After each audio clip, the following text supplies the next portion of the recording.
Oke, selamat pagi semuanya ya. Selamat datang di pertemuan ke-9.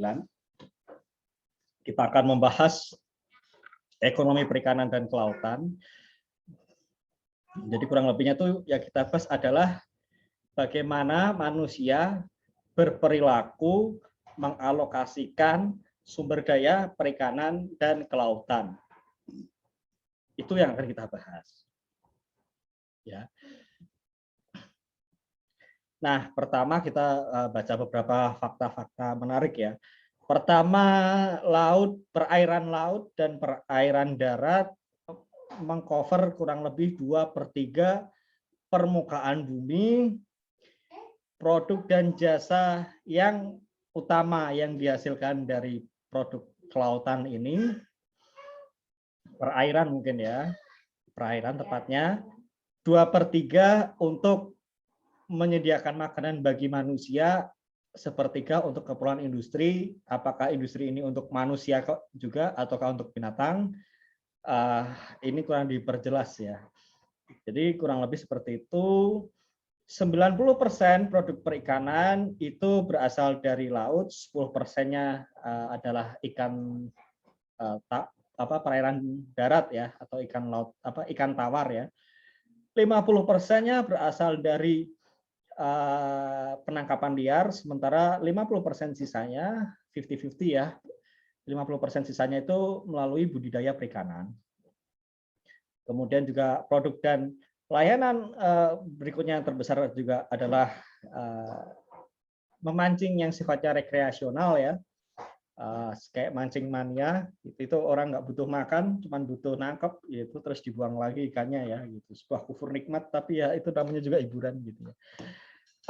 Kemudian juga jasa transportasi ya. Jadi arus pergerakan barang logistik dunia itu sebagian besar lewat laut ya. Sehingga bahkan dalam kondisi pandemi seperti sekarang pun kapal-kapal ini ya masih hidup gitu. Beda dengan jalur udara ya gitu. Dan ini mungkin sedikit informasi saja, mungkin kalian punya kenalan yang bingung cari kerja di mana gitu.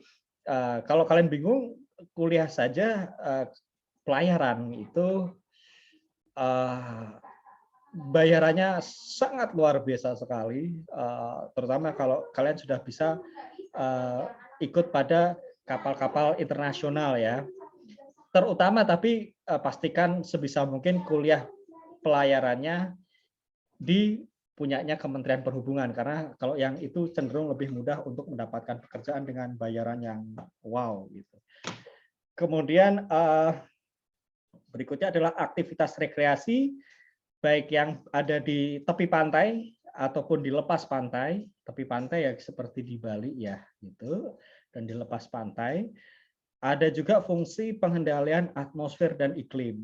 Jadi kalau saya nggak salah, saya pernah mendengar bahwa sebenarnya penghasil oksigen terbesar dunia itu bukanlah hutan, bukan hutan-hujan tropis, tapi sebenarnya adalah kalau nggak salah alga-alga di laut. Alga ya, alga itu saya kurang paham ya, mungkin rumput laut atau apa, alga pokoknya kalau nggak salah. Ya, dan bahkan saya waktu itu nonton di National Geographic ya, nama seriesnya adalah Cosmos ya. Presenternya itu fisikawan terkenal ya, Neil deGrasse Tyson ya. Itu menceritakan bahwa kehidupan di dunia ini diawali dari alga. Alga ini kemudian mengubah CO2 menjadi O2. Ketika jumlah O2 ini sudah melimpah, baru kehidupan lain di bumi ini bisa dimulai. Nah, jadi keberadaan alga di laut ini harus kita lestarikan karena ini adalah sumber penghasil oksigen dunia selain hutan-hujan tropis. Berikutnya adalah suplai kebutuhan mineral kita ya, mungkin seperti zat besi, garam dan lain-lain.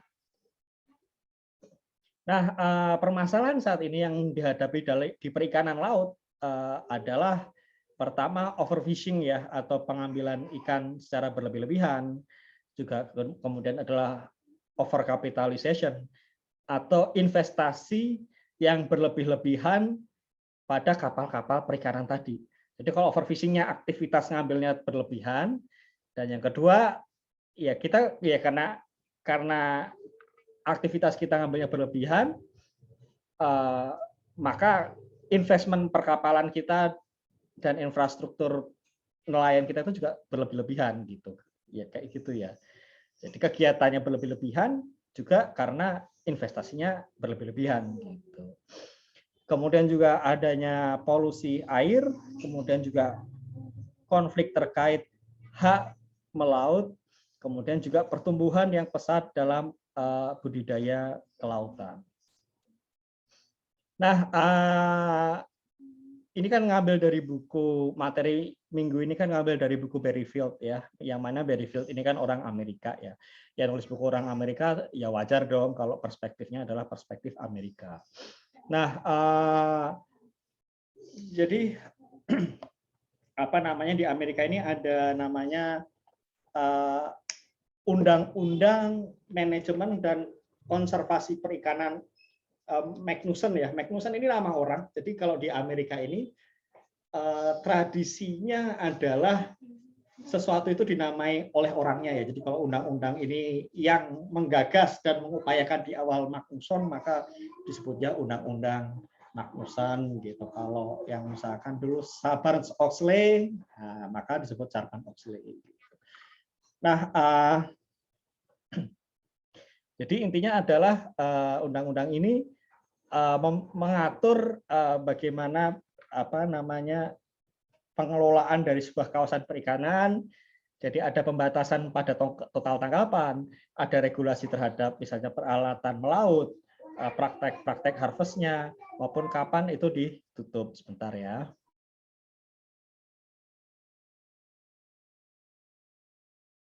Oke, biasa sedikit gangguan lah ya gitu. Oke, di tahun 2013 sebuah assessment menyatakan bahwa 20% area fisheries ini mengalami overfish ya atau pengangkutan berlebihan. Jadi gini, kita bahas dulu deh konsep fisheries ini ya, fisheries. Jadi apa namanya? Sebentar. Oke. Jadi begini, kalian jangan membayangkan bahwa ikan itu merata di laut semua sama. Enggak. Laut itu sebenarnya mirip juga di darat. Ada daerah yang tanda kutip ya subur, ada yang kurang subur. Nah, daerah yang subur tentu banyak ikannya. Yang daerah tidak subur entah nggak ada ikannya atau ada tapi jumlahnya sedikit. Ya. Nah, jadi area-area yang subur ini apa namanya banyak sekali ikannya gitu. Nah, fisheries ini adalah sebuah area ya di mana populasi ikan itu cenderung banyak gitu. Jadi sama seperti di darat, populasi binatang pun tidak merata. Dia ada daerah-daerah tertentu yang dia subur tanda kutip ya, subur menurut versi laut ya, dan yang kurang subur. Nah, area yang fisheries tadi, yang subur tadi 20%-nya sudah mengalami overfishing ya, atau terjadi penangkapan ikan secara berlebih-lebihan. Nah, kriterianya sih kalau misalnya jumlah stok ini jatuh ke level yang dianggap overfish, yaitu 50% dari maksimum sustain yield. Ya, jadi misalnya nih maksimum sustain yield-nya misalnya 100 ton. Terus sekarang cuma tinggal 50 ton. Nah, ini masuk kriteria overfish ya. Maka pengelola area fisheries tadi harus menjalankan, jadi mereka kayak sudah punya rencana, mereka harus menjalankan, oke, action plan-nya ketika kondisi seperti ini, maka bagaimana caranya untuk membangun, memulihkan stok dalam tempo 10 tahun. Misalnya mungkin selama 10 tahun ini, misalnya jumlah penangkapan mungkin dikurangi atau mungkin ditutup dulu setahun 2 tahun gitu. Nah, modeling of fishery ya, jadi bagaimana kita membuat model dari sebuah kawasan perikanan. Jadi pertama kita ngomong aspek bioekonominya, kita bicara aspek biologinya dulu, baru kita masukkan manusia di sana. Jadi ada istilahnya bioeconomic model. Jadi ada dua aspek, ada aspek biologi, ada aspek ekonomi. Nah, aspek biologinya adalah aspek biologi perikanan yang meliputi pertumbuhan dan penurunan, sementara aspek ekonominya adalah keputusan oleh manusia. Bentar ya.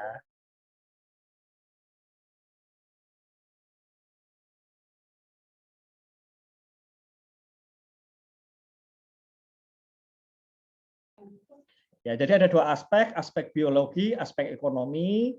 Aspek biologinya adalah biologi perikanan ya, jadi pertumbuhan dan penurunannya. Aspek ekonominya adalah keputusan ekonomi oleh manusia.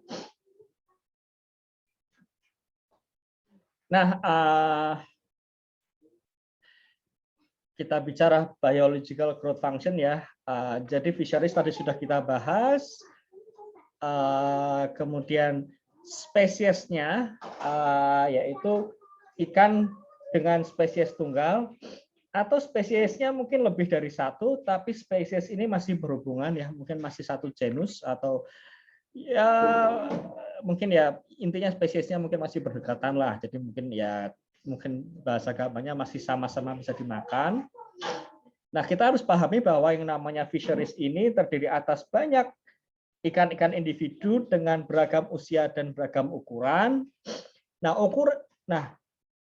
ukuran yang kita pakai untuk analisis itu dalam satuan biomass.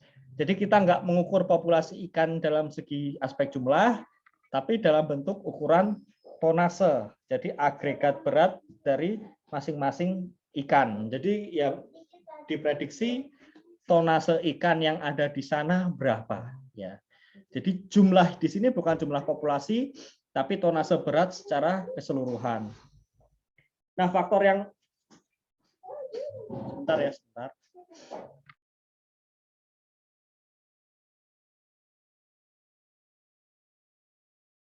Nah, faktor yang menentukan adalah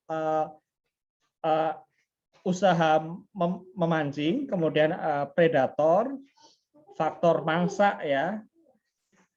Fecundity ini saya lupa artinya.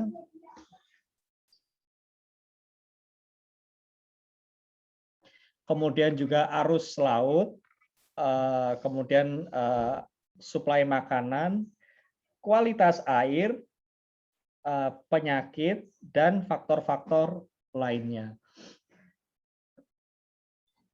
Nah,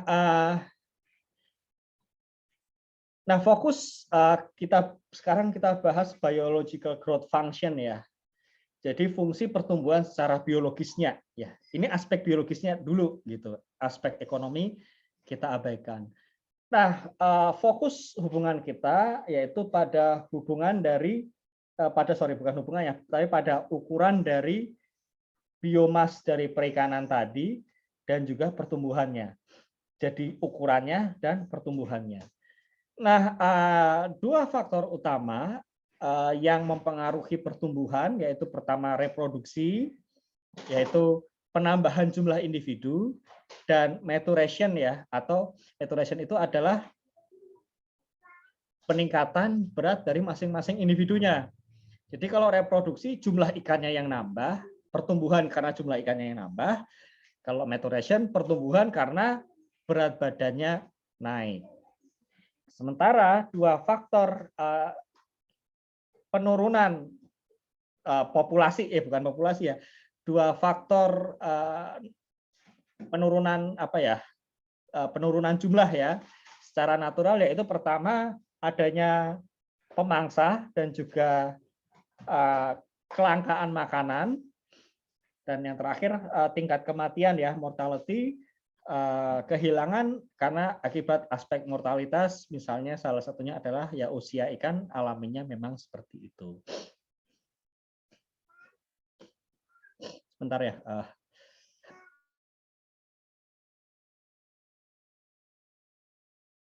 Oke, kita bahas ya model logistik dari pertumbuhan populasi sebuah perikanan ya.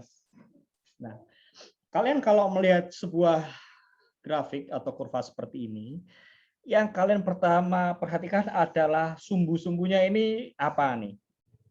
Sumbu X-nya adalah stock size, yaitu jumlah populasi. Populasi ini satuannya biomass ya, atau jumlah stok aja deh gitu. Satuannya biomass. Dan yang di sini sumbu Y-nya adalah perubahan dalam stock size.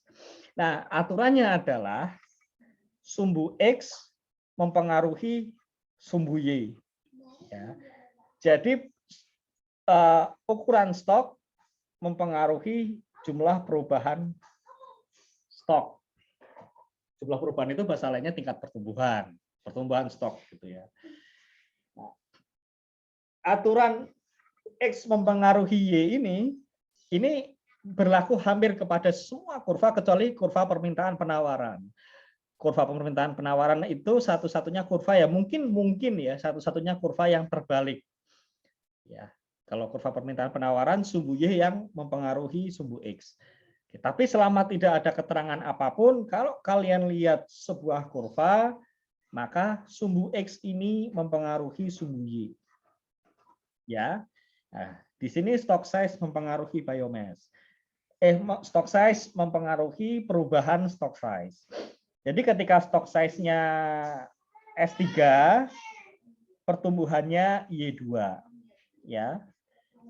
Semakin tinggi jumlah stoknya, pertumbuhannya semakin cepat, kecepatan pertumbuhannya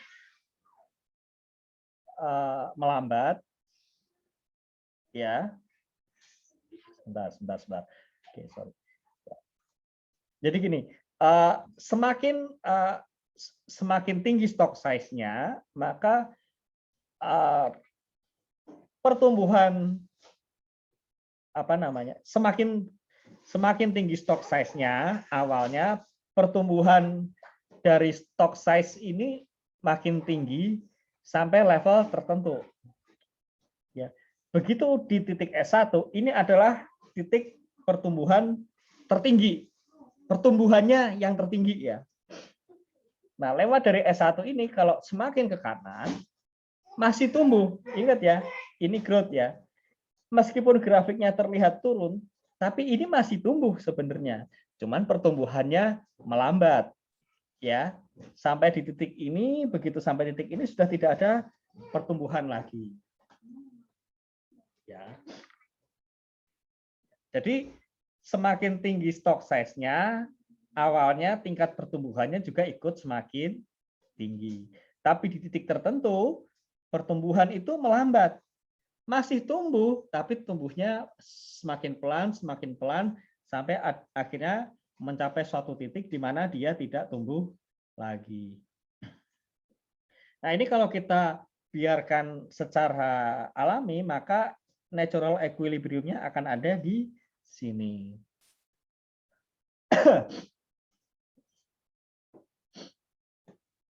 Nah, ya, oke. Nah, grafik tadi juga bisa diterjemahkan sebagai sustain yield curve ya, atau kurva panen yang sustainable. Jadi intinya gini, ya,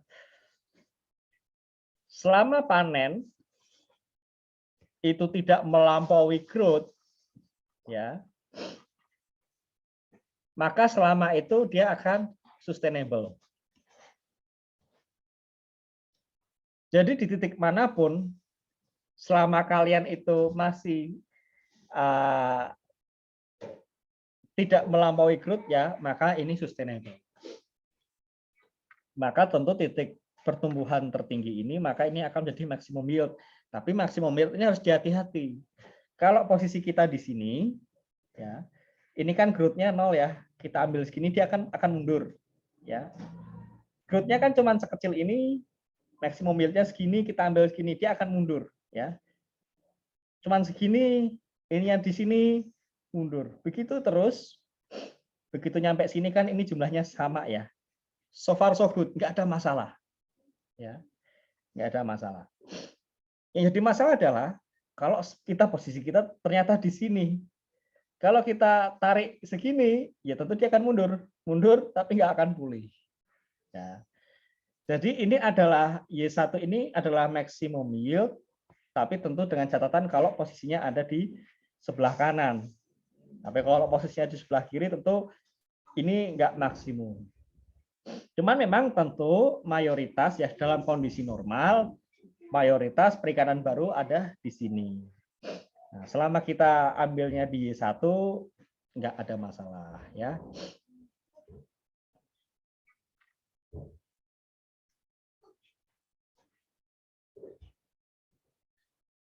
Nah, kalau nariknya di lebih besar daripada Y1 ya mau dimanapun posisinya tentu ini akan bermasalah ya. Jadi seperti itu. Nah sekarang tadi kan secara alami ya. Sekarang kita masukkan unsur manusia. Bagaimana perilaku manusia dan bagaimana manusia mengambil keputusan dari sebuah kawasan perikanan. Tentu perilaku adalah sebuah keputusan karena tentu tidak mungkin seseorang berperilaku kalau dia tidak memutuskan berbuat seperti itu. Maaf Pak, saya khilaf ya. Khilaf kan sekarang artinya. Tapi pas melakukan kan itu sebuah keputusan yang Anda lakukan gitu. Kecuali kalau kesurupan ya. Nah, harvesting effort ya. Jadi kita akan menggunakan istilah effort, harvesting effort ya atau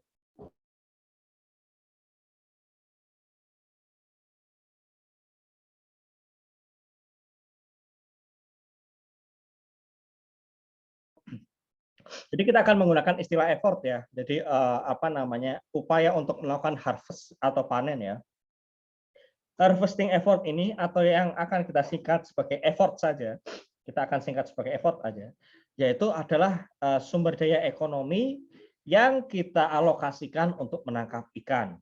Termasuk diantaranya adalah barang modal, tenaga kerja, kemudian material dan energi ya, bensinnya, pangannya, stok makanan dan lain-lain. Nah ini kita jadikan satu aja sebagai effort gitu, nggak usah kita rinci-rinci lagi karena untuk memudahkan saja. Ya kita jadikan satu. Nah human effort ini kita buat dalam satuan number of days spent fishing. Apa namanya dengan kapal yang terstandarisasi. Kalau nggak salah kan mungkin kalian waktu mahasiswa penilai kan belajar bikin RAB bangunan ya. Itu kan ada satu namanya orang hari gitu. Misalnya untuk membangun rumah ini misalnya 200 orang hari. Jadi kalau orang yang dipekerjakan 2 orang, maka pekerjaannya selama 100 hari. Kalau yang dipekerjakan 4 orang, maka 50 hari ya. Kalau 8 orang, maka pekerjaannya selama 200 bagi 8 25 hari ya, 25 hari. Ya. Nah, kalau kapal kita pakai satuan bisa hari kapal, bisa mungkin jam kapal, tapi kita pakai satuan hari kapal aja. Jadi misalnya 1 juta hari kapal, maka kalau kapalnya ada 1000, maka itu 1000 kapal kali 1000 hari. Oh enggak bisa ya. 365, anggap aja 250 hari deh, 250 hari ya, 250 hari. Berarti 150.000 kalikan 1000 kan 250.000. Berarti ini 4.000 kapal kali 250 hari. Ya, jadi satuannya adalah hari kapal ya. 1 juta hari kapal misalnya, 10 juta hari kapal. Bukan Harry Potter ya. Oke, porter itu berarti yang ngangkut koper ya di stasiun ya, gitu. Tapi nggak penting juga kita bahas. Oke, effort yield curve ya. Effort yield curve adalah kurva yang membandingkan antara effort dengan yield gitu. Seperti biasa, Sumbu X adalah effort, sumbu Y adalah yield. Effort mempengaruhi yield. Ingat kali ini yield ini bukan pertumbuhan ya, tapi jumlah ya. Nah, yang mana yield ini kalau sustainable maka akan sesuai dengan pertumbuhan, kan gitu ya. Nah, posisi jadi kalau kita lihat semakin ke kanan, ya semakin banyak effort yang kita kerahkan, yield ini akan meningkat. Tapi akan ada satu titik di mana yield ini akan maksimum.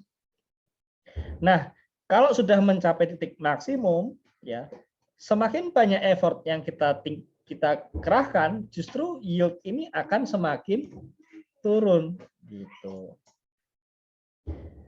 Sehingga misalnya di titik E3 untuk mencapai yield Y3 ini, kadang kalian bisa ambil dari E3 atau E4. Hanya mengerahkan kapal E4, kalian dapat yield Y3. Sama seperti kalau kalian menerapkan kapal E3. Ya. Nah, yang perlu diingat adalah kurva effort yield ini adalah kurva jangka panjang. Maksudnya gimana? Kalau jangka pendek, misalnya, hari ini kita punya 1000 kapal melaut. Kalau besok kita suruh 10.000 kapal melaut, 10 kali lipat ya, maka kemungkinan besar tangkapannya akan meningkat 10 kali lipat. Ya. Hari ini 1000 kapal melaut, besok 10.000 kapal melaut. Maka besok ketika semua kapal itu mendarat, ya, kita akan punya 10 kali lipat tangkapan. Itu kalau cuma 1 hari. Tapi kalau itu kita lakukan selama 10 tahun berturut-turut, ya, 1000 kapal yang kita kirim, mungkin hasilnya antara 1000 kapal kita kirim, kemudian 10.000 kapal kita kirim 10 tahun misalnya, hasilnya mungkin hanya akan meningkatkan 2 kali lipat saja. Jadi tadinya 1000 kapal, tangkapannya 1000 ton, kalau cuma 1 hari aja kita kirim 10.000 kapal, 10.000 ton masuk ke pelabuhan. Tapi kalau itu jangka waktunya adalah 10 tahun, 10.000 kapal mungkin hanya akan membawa pulang 2.000 ton. Karena dalam jangka panjang tentu terjadi penyesuaian. Ya. Nah, inilah kurva effort yield ini perspektifnya jangka panjang. Ya. Nah, ini titik EM ini adalah titik maksimumnya. Ya, jadi makin tinggi effortnya, pada awalnya yield ini akan terus naik, dan pada titik tertentu dalam titik tertentu makin banyak effort yang kita masukkan, maka dia akan semakin turun gitu.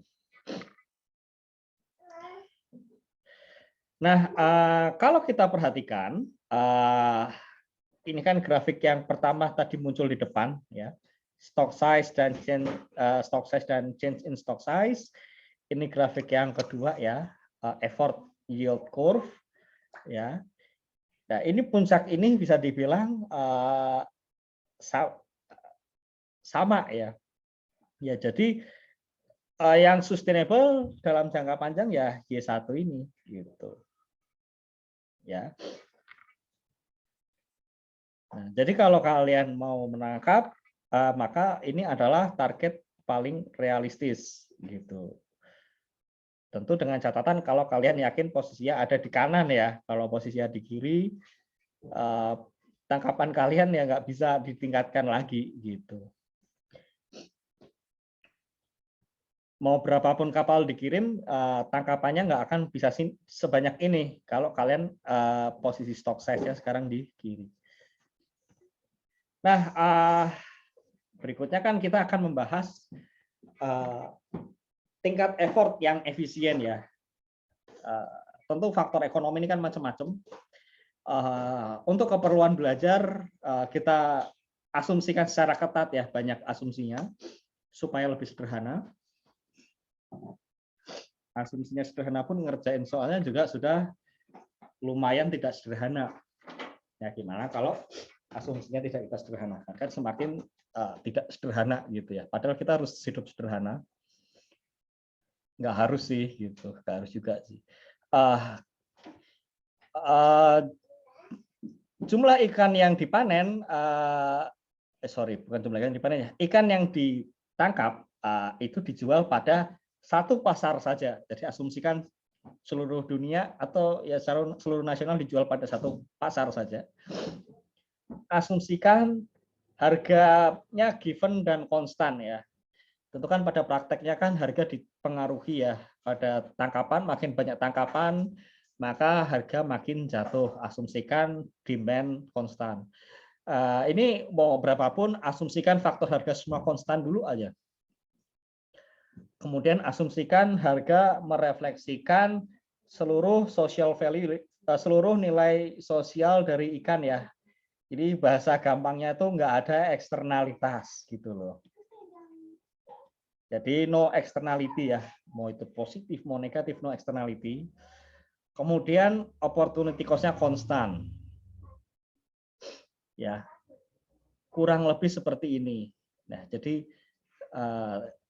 total revenue, di mana revenue itu adalah jumlah yield dikalikan unit price, ini satuan dolar ya. Ingat kalau yang tadi ya effort yield curve, ini di kirinya yield ya. Satuannya berat, yang di sini ini rand, R to rand, satuannya satuan moneter ya. Ini effort terhadap rand ya. Di mana rand ini tentu yield ya, tangkapan dikalikan price kan, unit price ya. Nah, kemudian kurvanya melengkung seperti ini adalah total revenue. Sementara yang ini adalah total cost ya. Nah,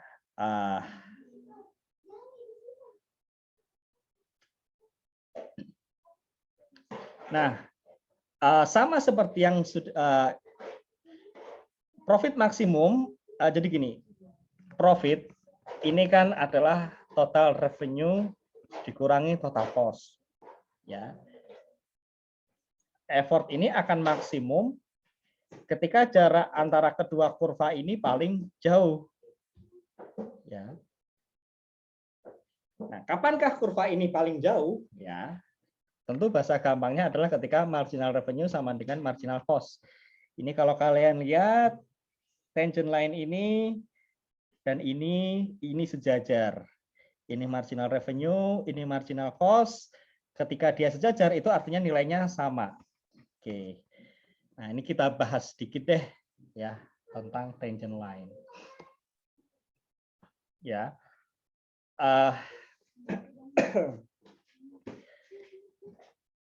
Kita bahas sedikit ya. Ya, sama-sama. Oke ya, kita bahas sedikit. Ini adalah total revenue. Kemudian ini adalah total cost. Nah,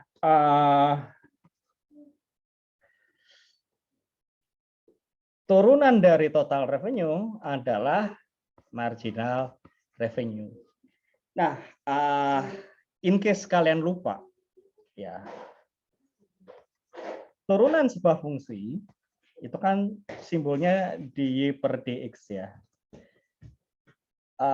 Turunan itu adalah perubahan y dibagi perubahan x ketika perubahan x ini kita limit mendekati 0. Nah, perubahan y dibagi perubahan x ini adalah sebenarnya ini bisa dibilang adalah rate of change atau tingkat perubahan. Jadi misalnya ini ada rumus posisi sebuah benda. Misalnya S sama dengan AX plus H misalnya, plus B gitu. Ya. Ini S ini kalau kita turunkan ya, S ini kan posisi ya, mungkin space ya. posisi sebuah sesuatu ya. Nah, S ini kalau kita turunkan ini menjadi rate of change of position ya, atau bahasa lainnya adalah tingkat perubahan posisi adalah kecepatan ya. Jadi kalau kita misalnya nih gampangnya gini, turunannya ini adalah posisi sekarang dikurangi posisi awal dibagi waktu. Nah, gitu loh. Jadi posisi ini ya, ini kan delta Y per delta X gitu. Kalau kita sederhanakan gitu. Jadi turunan dari posisi itu adalah rate of change dari posisi atau bahasa lainnya adalah kecepatan. Kecepatan itu adalah seberapa cepat sebuah benda berubah posisi dalam satu satuan waktu. Kecepatan ini kalau kita turunkan, jadi misalnya ini 10 km per jam, maka itu artinya kecepatannya posisinya bergeser sejauh 10 km dalam tempo 1 jam. Jadi 10 km per jam itu terjadi perubahan posisi sebanyak 10 km dalam 1 jam. Nah, kecepatan ini kalau kita turunkan menjadi rate of change dari kecepatan atau bahasa lainnya adalah percepatan ya, acceleration ya. Jadi percepatan itu adalah perubahan kecepatannya yang berubah dalam satu satuan waktu. Jadi kalau misalnya percepatannya 20 meter per sekon kuadrat, itu artinya terjadi perubahan kecepatan sebanyak 10 meter per sekon tiap sekon. Begitupun juga kalau total revenue ini kita turunkan, maka ini menjadi rate of change dari total revenue. Bahasa lain tingkat perubahan total revenue ya marginal revenue. Marginal revenue ini adalah tingkat perubahan revenue ketika produksi ditambah 1 unit, ketika effort ditingkatkan 1 unit. Ya, total cost pun sama. Total cost kalau kita diferensiasi, maka ini menjadi rate of change dari total cost. Bahasa lainnya adalah marginal cost. Ya. Jadi marginal cost ini adalah perubahan total cost setiap kali effort kita tambah 1 unit. Setiap kali kuantitas kita tingkatkan 1 unit. Itu konsepnya seperti itu. Ya. Nah, kalau kita ingatkan rumusnya kan begini ya. Jadi kan ini delta Y per delta X. Kalau kalian masih ingat ya, kalau kalian misalnya dulu belajar segitiga ya, delta Y per delta X ini kan istilah lainnya kan tangen ya. Maka itu sebabnya garis ini nanti dinamakan tangent line. Tangent line. Nah, kita akan lihat ya, kita akan simak gitu. Ini total cost. Total cost ya, kalau kita turunkan ya, apa yang terjadi? Di titik ini misalnya kita mau hitung marginal cost-nya berapa ya. Ini delta Y, ini delta X ya. Ini marginal cost 1. Ya.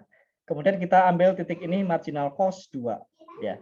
Ini delta Y, delta X ya. Ini marginal cost 3 ya. Ini kalau kita lihat kan delta Y dan delta X-nya selalu konstan ya. Itu karena dia adalah garis lurus ya, persamaan linier garis lurus. Itu sebabnya karena ini garis lurus ya, marginal cost-nya ya mepet amat tangent line. Marginal cost, titik marginal cost ini tentu akan mepet total cost gitu. Ya. Tapi berbeda dengan total revenue. Ya. Di sini kita mau ngitung marginal revenue 1 gitu. Ya. Sudah kelihatan nih. Oke. Delta Y-nya panjang, delta X-nya kecil. Pendek. kita ambil marginal revenue 2. Delta X-nya sama, tapi delta Y-nya makin pendek. Ya. Ini tangent line-nya kurang lebih begini nih. Ini kalau kita bikin tangent line-nya begini. Tangent line ini ada yang bilang sebuah garis yang memotong kurva hanya satu kali pada satu titik saja. Gitu. Kalau gini kan motong 2 titik ya, tapi kalau begini, ini kan motong hanya di 1 titik aja ya. Kalau ini kan titiknya 2 nih. Ya. Ini cuma 1 titik. Gitu. Itu salah satu definisi tangent line, meskipun itu sebenarnya nggak akurat, tapi untuk bahasa paling gampangnya bisa pakai seperti itu. Kalau mau nggak akuratnya kenapa? Kalian belajar matematika. Nah, ini misalnya kita ambil marginal revenue 3, ini delta X-nya, delta Y-nya sudah sangat mepet sekali. Ya. Tangent line-nya makin datar. Ini kan curam ya, di sini curam, makin lama makin datar.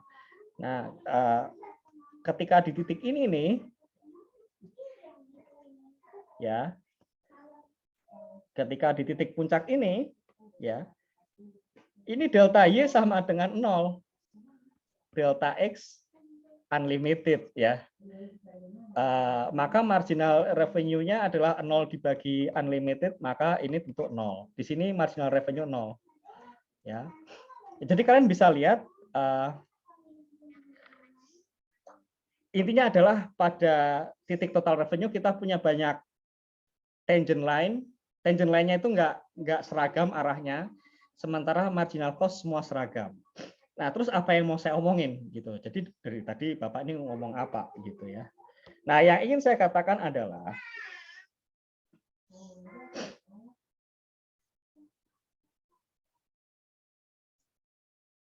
ini kan kurva total revenue ya, dan ini adalah kurva total cost.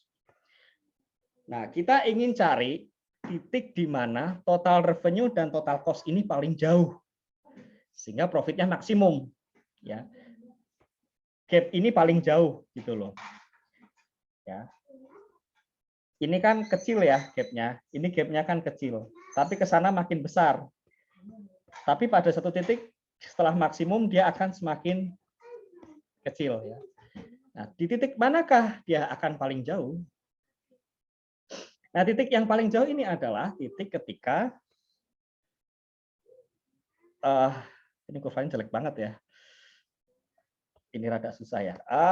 Titik yang paling jauh adalah titik ketika ya kita bikin gini aja. Ya, titik ketika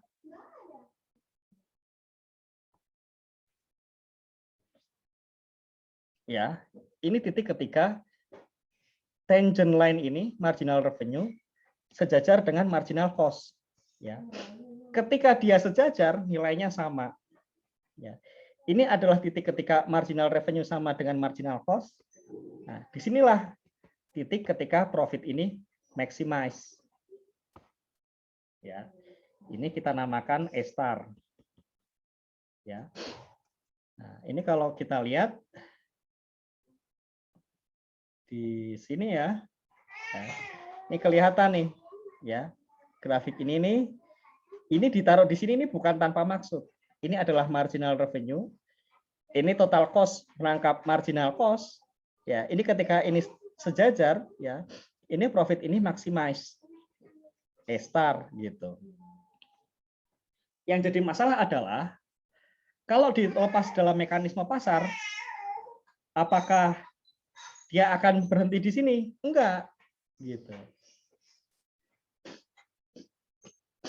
Asumsikan kita posisi sekarang di sini ya, sudah maksimum ya. Profitnya yang maksimum, sorry. Ya. Profitnya sudah maksimum. Tapi kemudian ada orang lain melihat, wah enak ya jadi nelayan, keuntungannya gede banget di atas normal profit. Ya. Daripada saya sibuk-sibuk nambang batu bara, tapi risiko ketidakpastiannya tinggi, kenapa saya nggak melaut aja? Toh orang pasti butuh makan. Ya. Akhirnya masuk begini. Ada orang lihat, wah daripada bisnis ekspedisi, bisnis nelayan memberikan untung yang lebih maksimum, masuk lagi effortnya. Orang berikutnya melihat, wah enak ya bisnis ini, masih ada gap ya, masih ada extra profit ya, sampai titik di mana total revenue sama dengan total cost. Nah, kok udah di sini orang nggak akan masuk lagi. Misalnya ada iseng yang masuk lagi, wah total revenue di bawah total cost, ya sudah kita nggak masuk. Ya, tentu harus diingat titik ini tentu secara akuntansi ada profitnya, tentunya bukan berarti 0 rupiah, tapi profitnya adalah sebesar normal profit. Nah, sehingga akhirnya mekanisme pasarnya di sini, ya, equilibrium kita di sana. Nah, cuman kan ini kemudian menjadi sebuah dilema ya. Kenapa ini sebuah dilema gitu? Oh, ini masuk ke sana ya. Problem of open access ya. Jadi open access berarti siapapun bisa masuk, siapapun bisa beli kapal dan kemudian melaut ya. Nah, masalahnya adalah untuk menghasilkan ikan dengan jumlah sekian ya. Kan sebenarnya effort segini aja ekonomi sudah cukup gitu loh. Ini kita sebut aja E5 gitu ya. Jadi misalnya kebutuhan sama-sama kita menghasilkan 7 ton ikan misalnya. Ini adalah equilibrium pasar saat ini. Ekonomi punya 2 pilihan. Apakah mau mencapainya dengan hanya bermodal 10.000 kapal, ataukah dengan bermodal 90.000 kapal gitu loh. Mau 10.000 kapal dikerahkan, 90.000 kapal dikerahkan, total tangkapan ikan kita cuma 7 ton. Bukankah ini sebuah kesia-siaan? Sekian banyak bensin dibakar, sekian banyak pelumas dipakai, sekian banyak manusia dikerahkan, ujung-ujungnya dengan bermodal hanya 1/9 kapal saja, tangkapannya sama gitu. Kan lebih baik orang-orang ini kenapa enggak ya sudah kita alokasikan saja untuk pekerjaan lain gitu. Atau ibaratnya bahkan disuruh nganggur-nganggur pun penghasilan sama gitu. Dan lebih mungkin sustainable bagi alam. Misalnya seperti itu ya, karena kan pembakaran BBM-nya semakin turun. Nah, disinilah kemudian muncul permasalahannya gitu. Nah, jadi seperti yang pernah saya sampaikan, kalau kalian mau mengambil kebijakan, maka itu kalian harus pahami dulu posisi market kalian di mana. Ya, jadi misalnya begini nih. Kalian kalau mengambil kebijakan, kalian harus pahami dulu posisi marketnya di mana. Ya.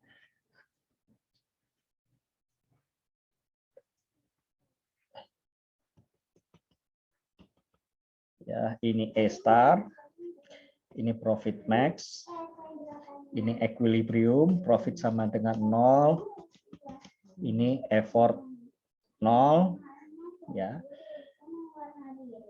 Nah, jadi kalau kalian mau membuat kebijakan, kalian harus paham posisi kita di mana. Oh, market kita di sini profit 0, net benefit 0. Misalnya kita pakai net benefit sama dengan 0.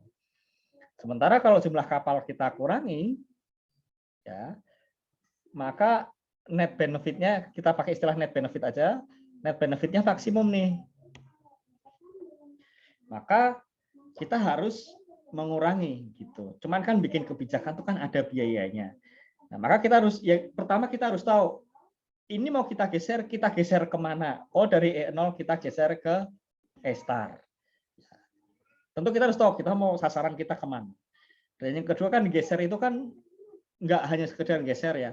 Misalnya kalian bikin kebijakan kan kalian harus memastikan kebijakan itu dipatuhi, dilaksanakan. Itu kan makan biaya ya. Ini kan makan biaya ya.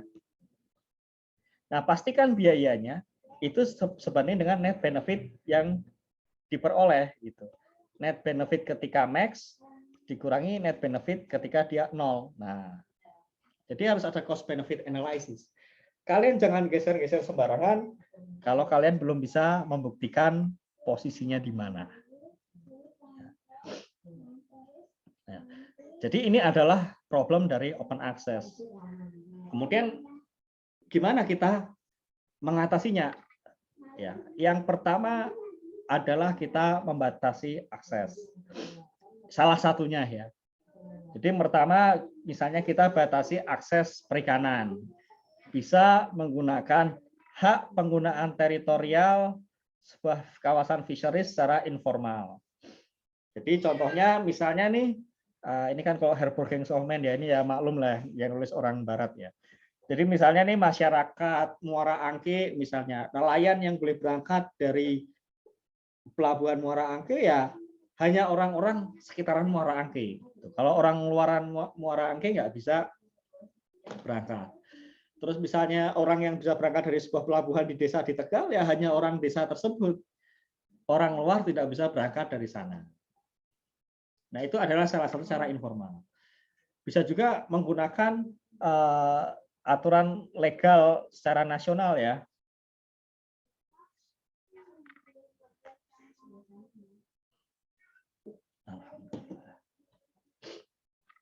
Jadi ada aturan yurisdiksi nasional terhadap air dan sumber daya. Ada aturan 3 mil, 12 mil, 200 mil dari dari pantai, batas garis pantai. Cuma memang ini sedikit masalahnya adalah kontrol seperti ini tidak membatasi akses pada perjalanan migrasinya. Jadi misalnya Indonesia Malaysia ya ada perbatasan, terus ya ada ikan di masing-masing area. Ikan ini kan nggak punya kewarganegaraan, nggak punya paspor, nggak punya visa gitu ya. Dia keluar masuk biasa aja gitu. Lihat petugas bea cukai ya lewat-lewat aja gitu, nggak akan ditilang gitu, nggak akan ditangkap. Ya namanya juga ikan gitu kan.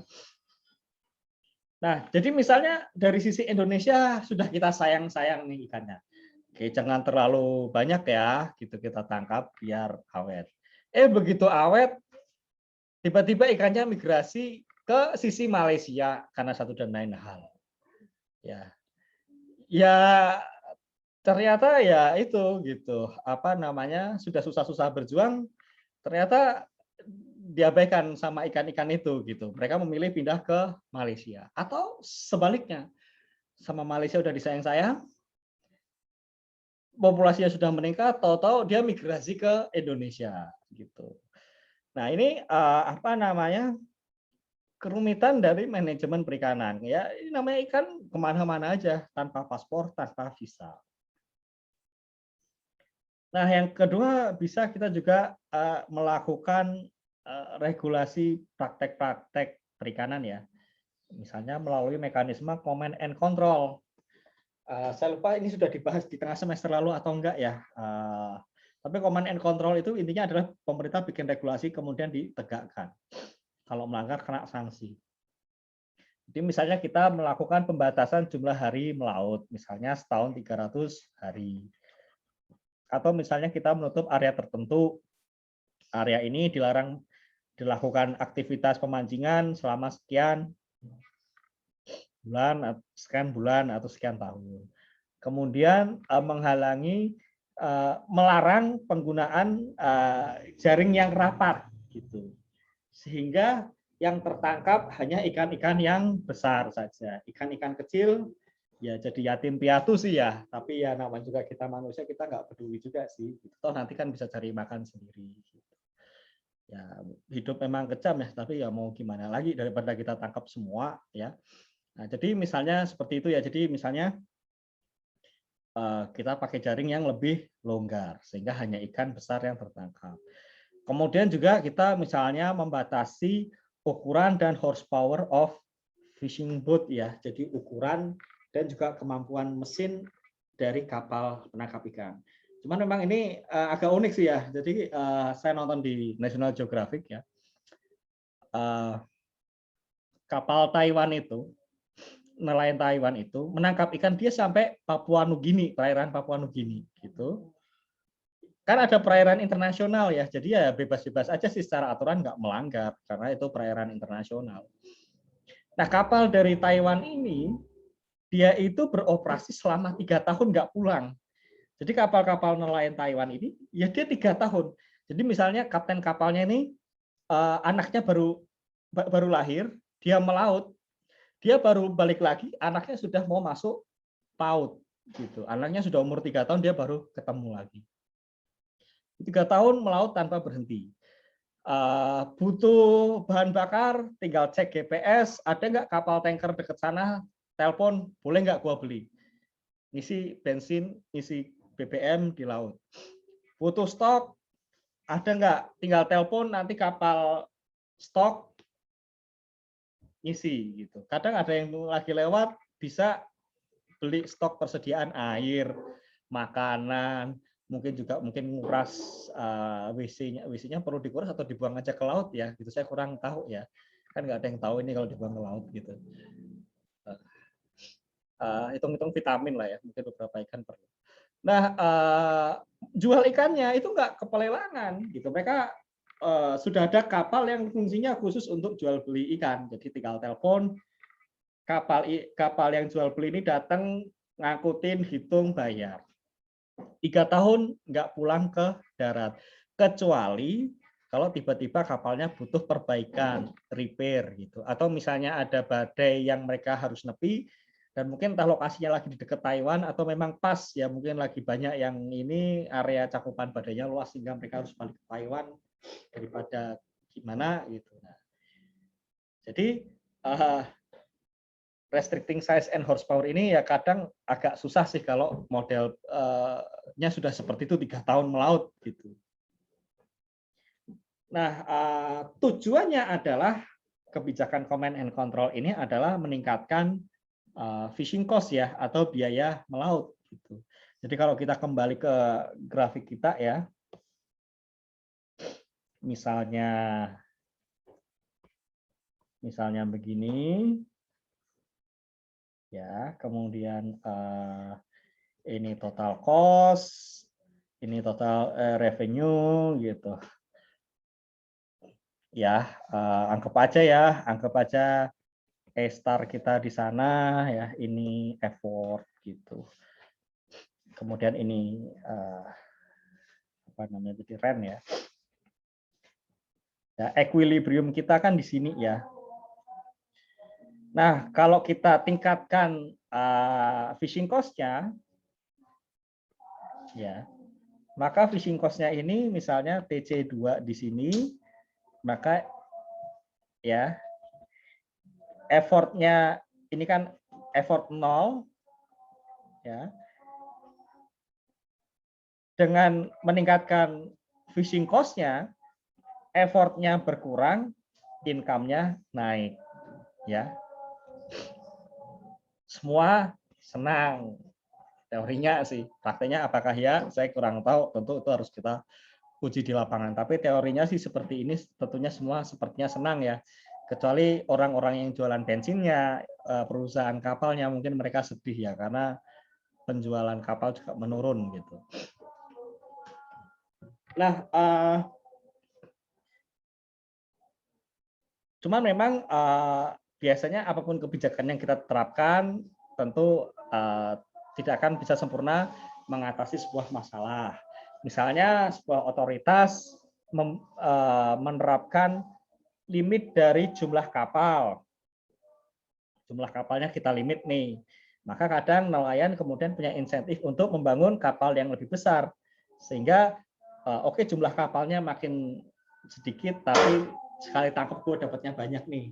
Atau misalnya pembatasan jumlah hari melaut, jumlah harinya mungkin sedikit, ukuran kapal kita besarkan sehingga tangkapan masih sama. Ini memang ya gitulah kadang orang bikin kebijakan, negara bikin kebijakan satu hal, tapi orang-orang ini kemudian cari kebijakan yang lain.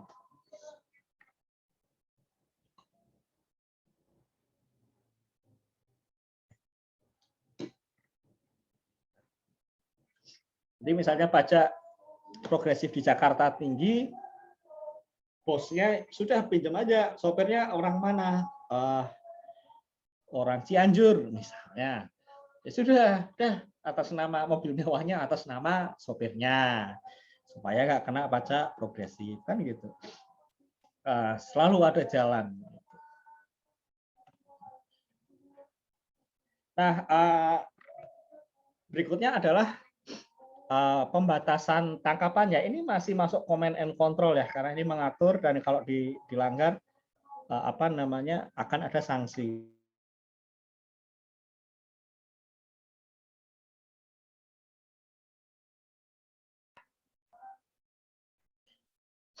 Nah, jadi pertama kita tentukan dulu batas atasnya. Jadi misalnya posisi market begini nih. Ini kenapa ini? Jadi misalnya market begini, ya kita mau ngurangin. Nah, kita mau ngurangin. Ya. Tentukan untuk meningkatkan yield ini kan kita harus kurangi effort dulu. Ya. Sumbu X mempengaruhi sumbu Y. Kamu kalau mau naikin yield, yang kamu gerakkan effortnya dulu, nanti baru yieldnya bergeser kan gitu. Yieldmu mau naik, effortmu kamu turunin, ya. Nah misalnya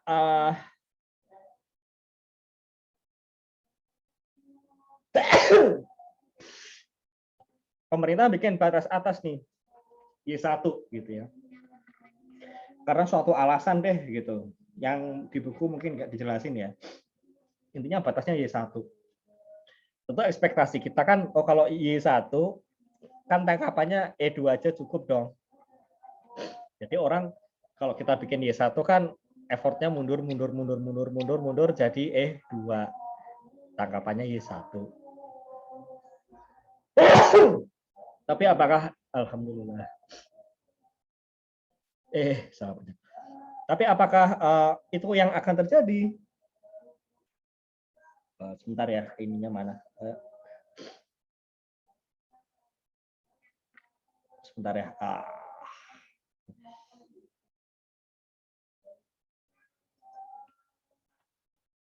Aduh. Loh, oh. Nah, tapi apakah itu yang akan terjadi? Enggak juga. Jadi ketika misalnya nih, misalnya kita harapkan Y1 E2 gitu ya. Tapi kan kemudian orang melihat ini kan masih ada ekstra profit nih. Ya. Kalau gitu kan ada orang yang mau masuk, cost naik. Ada lagi masuk lagi, cost naik. Masuk lagi, cost naik. Ingat ya batasnya kan Y1 ya. Ini batas atas ya. Masuk lagi. Masuk terus ya. Masih ada profit, masih ada profit. Masih ada sampai akhirnya berhenti di sini nih. Ya. Jadi dengan aturan baru kita kasih batas atas Y1, dia nggak akan turun ke E2 gitu. Dia akan turunnya ke E3. Ketika total revenue dengan total cost ketemu, maka dia akan di sana. Jadi nanti equilibriumnya ini bergeraknya ke sini nih. Nah, dari sini bergerak turun, tapi berhentinya di E3. Total tangkapan tetap sama.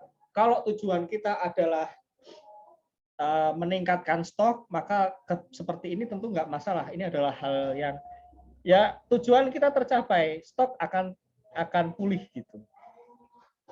Tapi apakah efisien kan belum tentu juga. Tapi ya makanya kebijakan itu tergantung tujuannya. Kalau untuk efisiensi mungkin enggak. Tapi kalau tujuannya untuk memulihkan stok, maka ini adalah cara yang bisa digunakan. Nah, itu catch limit. Nah, yang berikutnya adalah individual transferable quotas. Saya agak-agak lupa ya materi tengah semester. Saya udah bahas ini atau belum, tapi seingat saya mungkin sepertinya udah ya. Bahwa solusi terbaik mengatasi efisiensi adalah mekanisme pasar, di mana mekanisme pasar ini butuh skema hak kepemilikan.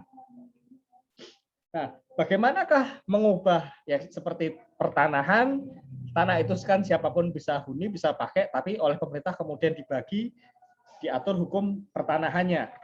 Kalau di era bangsawan, pertanahan nggak bisa dijual belikan, karena itu adalah hak bangsawan yang diberikan oleh raja. Tapi kalau di era industri kan tanah itu bisa diperjualbelikan. Nah, sehingga ada tanah yang tadinya mungkin awalnya open access, kemudian menjadi sebuah privilege, akhirnya menjadi hak milik yang bisa diperjualbelikan. Salah satu fitur paling penting hak milik adalah kemampuan untuk dipindah tangankan atau diperjualbelikan. Kalau kalian beli rumah, setelah beli rumah, rumah itu nggak boleh kalian jual, itu namanya bukan hak milik, tapi hak pakai. Itu artinya kalian bayar uang ke pemerintah, pemerintah ngasih izin kalian untuk pakai, tapi nggak bisa diperjualbelikan. Sesuatu itu bisa dibilang hak milik kalau sudah kalian miliki, kalian bisa pindah tangankan ke siapapun yang kalian mau, terserah kalian. Bisa kalian perjualbelikan. Nah, individual transferable quota, transferable ini sebenarnya dapat dipindah tangankan atau dapat diperjualbelikan. Pertama, mekanismenya begini. Kita set dulu TAC ini adalah total allowable catch, ya. Ini ada di sini, ya. Jadi kita tetapkan dulu total allowable catch. Total allowable catch kita berapa? Oh, total allowable catch kita adalah 50 juta ton per tahun. Oke. Pertama kita set dulu TAC-nya. Nah, kemudian kita bagi dalam bentuk sertifikat-sertifikat, kita bagi-bagi. Misalnya 50 juta sertifikat masing-masing 1 ton per tahun. Atau mungkin 5 juta sertifikat masing-masing 10 ton per tahun, ya.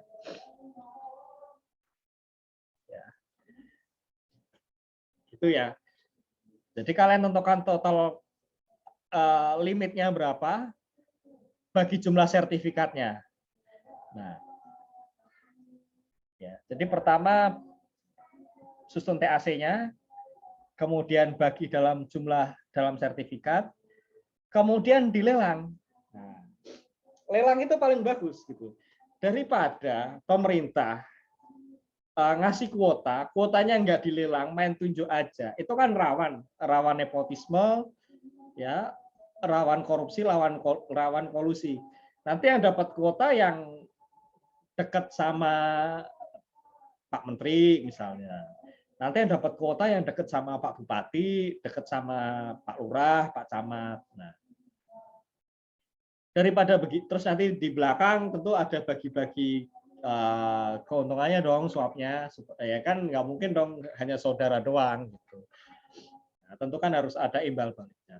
Nah, supaya tidak terjadi, maka kuota ini dilelang aja secara terbuka.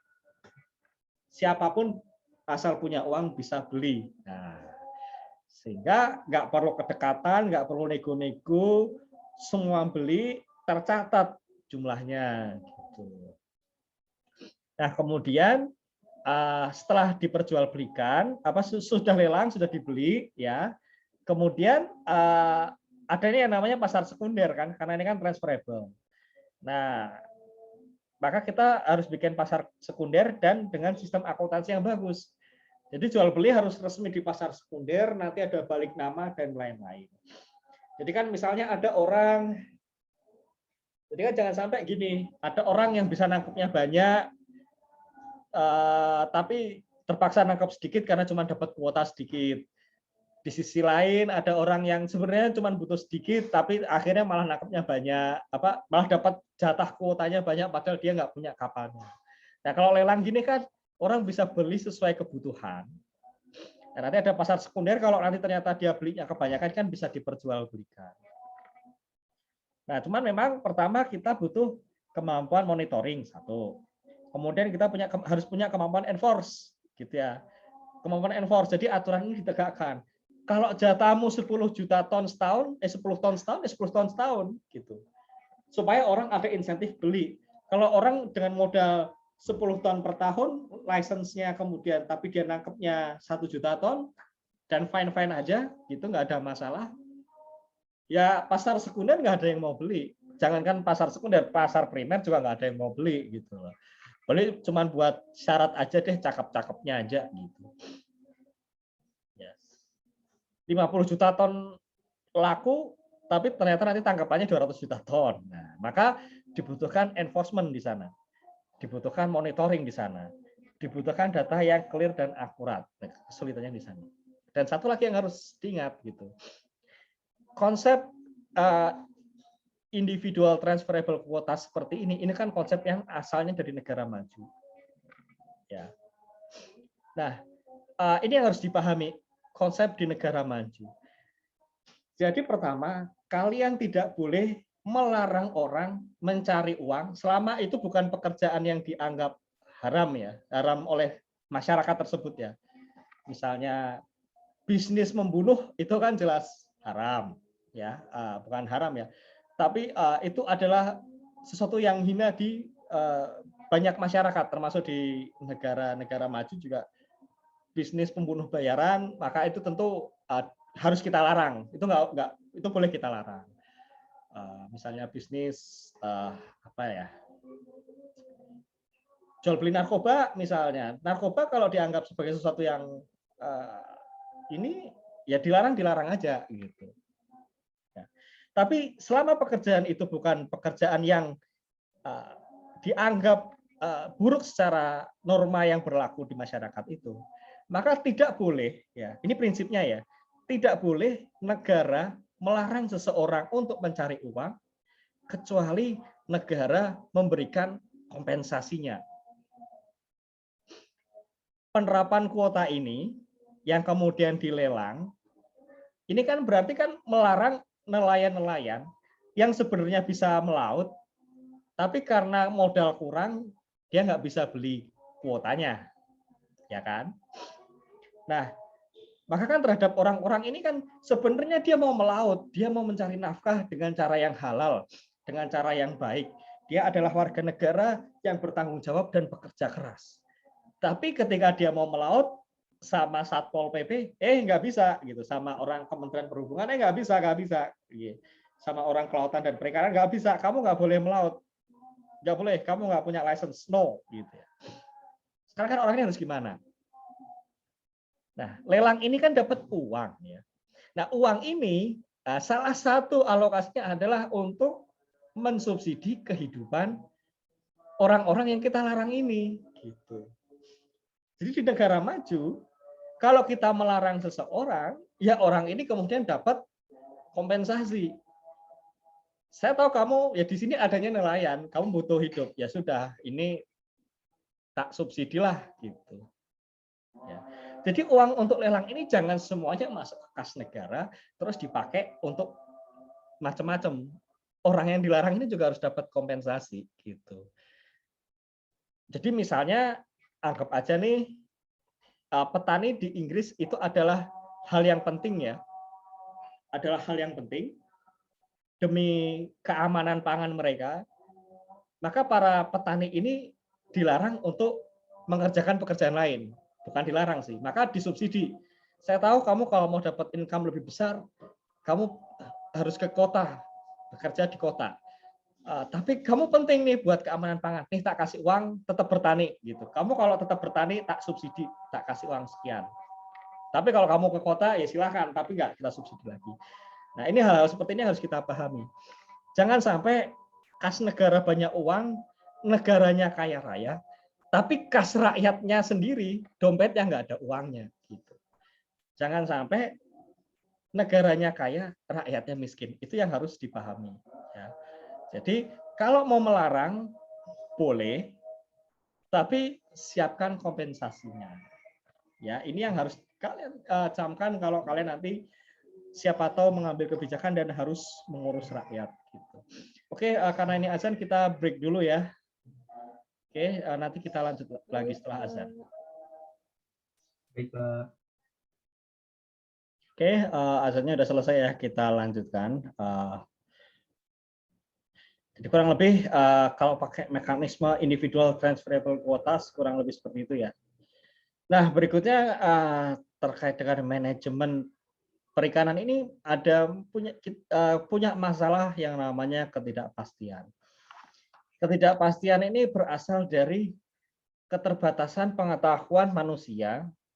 Pertama, terkait aspek biologisnya, pertumbuhan fish growth-nya gimana, dan juga terkait aspek perilaku manusianya sendiri gitu. Kalau perilaku manusia sendiri mungkin masih enak lah. Kalau kita tingkatkan studinya akan semakin akurat. Cuman memang kadang misalnya karena ada perkembangan selera, perubahan selera, atau perkembangan teknologi atau gimana, kadang perilaku manusia terdampak. Misalnya ada campaign dan lain-lain, bisa berubah. Tapi itu masih bisa dipelajari, masih bisa dipahami. Yang repot ini terkait pengetahuan kita akan kelautan. Karena laut itu begitu kompleks ya, bahkan konon ada yang mengatakan kita lebih banyak mengenal planet-planet dan bintang-bintang di angkasa, kita lebih mengenal mereka ketimbang mengenal laut kita sendiri. Ada yang pernah mengatakan seperti itu. Nah, jadi salah satu sumber uncertainty terbesarnya yaitu adalah kurangnya data biologis dan juga data yield yang lengkap ya. Juga dari segi faktor ekonomi, faktor fishing cost dan fishing teknologi ini juga kadang rada susah. Ya namanya juga biasalah, misalnya pemerintah melakukan survei, misalnya yang survei BPS, ya. Cuman kan pengusaha kan kadang takut juga ya kalau data ini jatuh ke tangan pegawai pajak gitu ya, tangan kalian lah misalnya, mereka akan takut nanti wah ini nanti saya ketahuan nih meskipun pegawai BPS-nya misalnya sudah mengatakan atau pegawai kelautannya sudah mengatakan kenapa data Bapak ini rahasia, kerahasiaan dijamin. Cuman kadang ya namanya pengusaha wajar lah kalau punya keraguan-raguan. Karena rahasia ini kan sejauh mana dia mau jaga rahasia. Nah, ini sehingga data-data fishing cost, fishing technology ini kadang yang diketahui pemerintah itu ternyata belum tentu benar.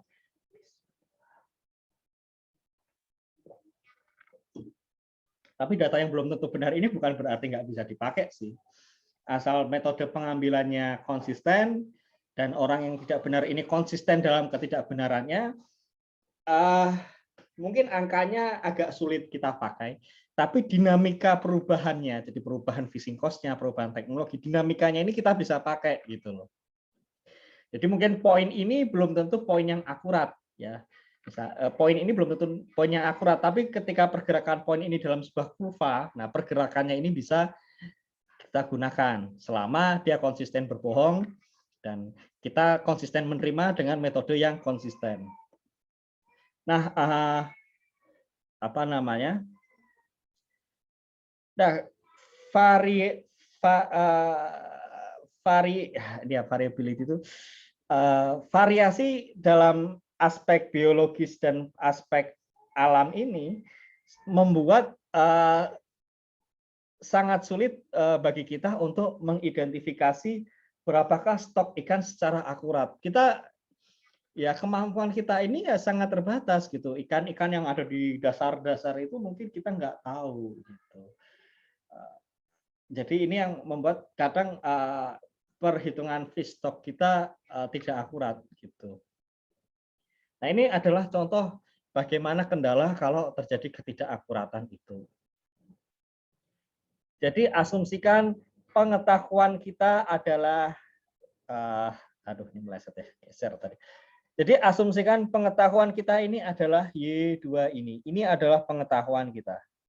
Yang kita ketahui effort yield curve-nya adalah Y2. Nah, apakah benar yang itu? Sebenarnya kita nggak yakin ya nggak tahu pasti sih. Tapi kita yakin bahwa ini satu. Nah, menurut perhitungan kita, ya kita harus bikin sailing di sini nih. Mungkin kita ada di sini atau gimana? Kita berusaha memulihkan stok sehingga kita bikin batas atas di sini. Ya. Kalau kita bener kan enak ya, tentu kita sesuai yield 3 ini masuk. Atau misalnya kita meleset, tapi melesetnya Y2. Jadi ternyata aslinya kurva aslinya Y2 gitu. Kalau dibikin sellingnya di Y1 gitu, itu masih enak gitu. Ekologi ini bisa pulih ya. Ekologi ini bisa pulih, cuman kita ngeremnya kebanyakan ya. Karena kalau seandainya kita tahu ini Y2, mungkin kita ngeremnya di sini nih. Ya. Tapi karena kita nggak tahu, kita ngeremnya di Y1 kecil ini ya. Ini ini Y juga, jadi merepotkan ya. Y1 kecil ini ya. Kalau kalian sebenarnya Y besar 2, ya kalian remnya sebesar Y1 kecil, ini kalian kebanyakan ngerem. Nggak apa-apa, secara ekonomi dalam jangka pendek mungkin kalian rugi, tapi secara ekologi itu adalah hal yang baik. Tapi yang repot, kalau ternyata Y yang asli ini adalah Y3. Kalian kasih selling di Y1 ini nggak ngefek. Karena itu bahkan nggak mencapai puncaknya. Puncaknya di sini, sellingnya di sana. Sehingga kebijakan ini kemudian menjadi sia-sia. Nah ini masalahnya adalah seperti itu. Kalau kita salah prediksi, antara kita ngeremnya kebanyakan atau ngeremnya ternyata loss gitu, ternyata nggak ada, ternyata nggak gigit gitu remnya. Nah ini cuman kalau remnya kebanyakan secara ekonomi jangka pendek merugikan, tapi secara ekologi menguntungkan. Kalau remnya ngelos begitu, ya kebijakannya nggak ngefek. Ini memang masalah di sana. Nah berikutnya kita bahas budidaya perikanan ya. Jadi semakin banyak persentase konsumsi ikan dunia berasal dari budidaya, diprediksi di masa depan hasil dari ikan budidaya ini akan melampaui hasil dari perikanan liar. Nah, aktivitas yang dilakukan ada inland aquaculture dan offshore aquaculture. Jadi inland aquaculture ini pada jarak beberapa mil dari pantai ya. Jadi beberapa mil dari pantai. Ini kalau inland, kalau offshore itu berarti sudah jauh di perairan terbuka ya. Cuman memang di sini akan ada masalah public domain. Ya, terutama kalau laut ini kan ya kalau kita mau aquaculture ya, aquaculture itu intinya kita bikin tambak gitu. Kalau tanah kan jelas ya, ini petak-petak tanah. Tapi ketika di laut ini kan ngurus perizinannya gimana? Nah, apakah ada atau tidak gitu. Kalau ada perizinannya dan ada perlindungan dari pemerintah kan enak ya, tapi kalau nggak ada kan tentu ini berisiko. Nah, dalam aquaculture ini kita melakukan yang namanya husbandry activities ya. Husbandry ini saya masih belum menemukan padanan kata yang paling pas ya dalam bahasa Indonesianya ya. Tapi ibaratnya itu kayak apa namanya, semacam kayak peternakan terkontrol gitu loh. Jadi pertama kita seleksi organisme apa nih yang mau kita kembangkan. Jadi organismenya biasanya seragam. Tuna, apakah kakap, apakah kerapu, apakah lobster, apakah kepiting. Gitu. Kemudian kita tentukan, oh kita mau mengembangkan, masukkan benihnya mungkin 10.000 benih. Nah, jadi initial stoknya ini kita sudah hitung 10.000 benih. Kemudian juga pemberian makannya juga sudah kita takar. Makannya pakai ikan sarden misalnya dengan jumlah sekian kilo sehari, diberikan 3 kali sehari misalnya. Kemudian saya agak lupa confinement ini apa ya artinya ya, tapi mungkin teknologi untuk menahan ikannya itu gimana supaya nggak pindah. Kemudian juga maintenance kesehatannya gimana supaya binatang ini nggak kena penyakit ya, nggak mati karena sakit. Kemudian juga harvestnya seragam ya, setelah 6 bulan angkat sama-sama atau 3 bulan angkat sama-sama, kemudian ada proses marketingnya. Kurang lebih seperti itu. Jika ada yang mau, ini kalau gitu penjelasan saya akhiri di sini ya, kita lanjut sesi tanya jawab atau diskusi, sesi tanya jawab atau diskusi, saya matikan rekamannya ya.